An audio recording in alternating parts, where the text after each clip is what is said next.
Bonjour chez vous, quel bonheur de vous retrouver en ce vendredi, dernier jour de la semaine, bien évidemment pour votre revue de presse sur Planet School TV, Éduc-Info, votre rendez-vous éducatif bi-hebdomadaire. Sans transition aucune, nous démarrons avec l'organe, le rassemblement du 20 mai 2021. L'UNESCO apporte à sa caution à Mariatou Koné. La ministre reçoit un autre soutien après celui de la Banque mondiale. Il s'agit de l'UNESCO qui s'est engagé à apporter l'appui et l'expertise nécessaires sur la tenue prochaine des États généraux de l'éducation nationale et de l'alphabétisation. Cette rencontre qui a eu pour cadre le siège de l'institution onusienne à Paris s'est faite ce mercredi 19 mai 2021 entre Mariatou Koné, ministre de l'Éducation nationale et de l'alphabétisation, et la directrice générale adjointe de l'UNESCO chargée de l'éducation, Stefania Giannini. Selon la ministre, ces États généraux concernent toutes les couches sociales, aussi bien les politiques que les populations. Elles seront marquées par des consultations générales en ligne, en région, dans les districts, au plan national, de sorte à ce que les populations s'expriment sans distinction. Prenons la direction de Korogo avec ce titre de l'agence ivoirienne de presse. Démenti des rumeurs relatives à des difficultés de délivrance de diplômes à l'université de Korogo. Suite à une rumeur diffusée sur des difficultés dans la délivrance des diplômes aux étudiants, le vice-président chargé de la pédagogie, de la vie universitaire, de la recherche et de l'innovation technologique de l'université de Peleforo Gonkoulibaly de Korogo, le professeur Diomandé Dramane, dans une déclaration lue face à la presse ce mardi 18 mai 2021, a catégoriquement rejeté ces allégations jugées diffamatoires et susceptibles de jeter le discrédit sur l'UPGC, invitant ainsi les auteurs à y mettre fin sans délai. Selon l'institution, sur un total de 2357 demandes de délivrance de diplômes formulées du 1er décembre 2020 au 27 avril 2021, soit un taux de 82,20%, ainsi 1056 diplômes répondant à 78% de demandes traitées ont été produits à leur requérant. Les autres demandes non encore traitées, soit à 17,80%, répondent à 420 dossiers non conformes ou incomplets qui seront traités au fur et à mesure que les requérants procéderont à la correction des irrégularités constatées, a ajouté le professeur, publié ce 19 mai 2021. Cap sur Abidjan.net du 19 mai 2021.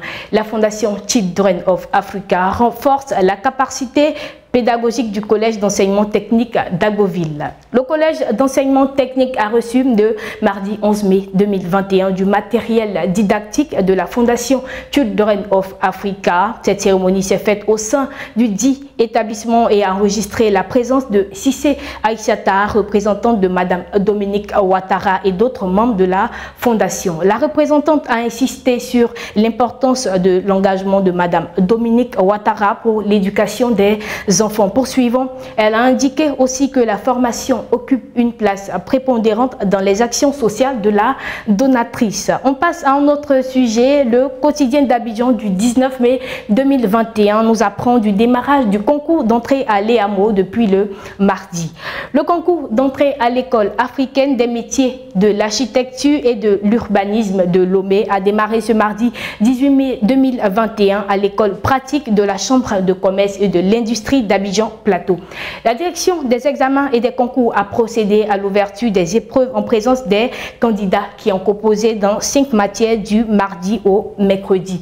Notons que ce concours s'est tenu simultanément dans 14 pays et pour cette année 2020-2021, 275 candidats ont frappé à la porte de cette école inter-État.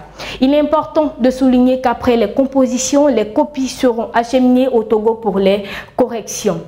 Autre information, soutenance groupée à l'université de Cocody. 151 doctorants en médecine ouvrent la première session d'après le quotidien Notre Voix du 19 mai 2021. Pour la première fois de son histoire, l'unité de formation et de recherche UFR des sciences médicales de l'université Félix Houphouët-Boigny de Cocody a initié des soutenances de thèses groupées. En effet, 151 étudiants ont ouvert le bal lors de cette première session qui court du vendredi 14 mai au vendredi 21 mai prochain. Les autres s'inscriront dans la seconde vague pour la deuxième session prévue pour septembre prochain, soit la fin du second semestre. C'est bien évidemment une innovation qui rentre dans le cadre du système LMD. Elle a été présidée par Pierre Demba, ministre de la Santé, de l'Hygiène publique et de la couverture universelle. On reste dans cette même veine. Cette fois, il s'agit des dates de la soutenance des rapports de stage du BTS session 2020. À travers un communiqué signé du directeur des examens et des concours, M. Fofana Al-Hassan, le ministère de l'Enseignement supérieur et de la Recherche scientifique informe les candidats à la soutenance des rapports de fin de stage du brevet de technicien supérieur pour la session de décembre 2020 que les différentes dates retenues sont les samedi 22 mai, lundi 24 mai, samedi 29 mai et dimanche 30 mai.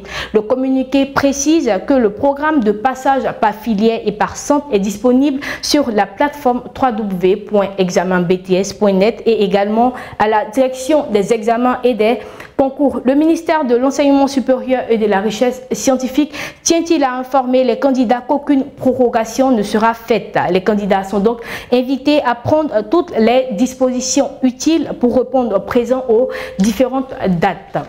L'émission est terminée. On espère que vous avez pris plaisir à nous suivre durant cette semaine.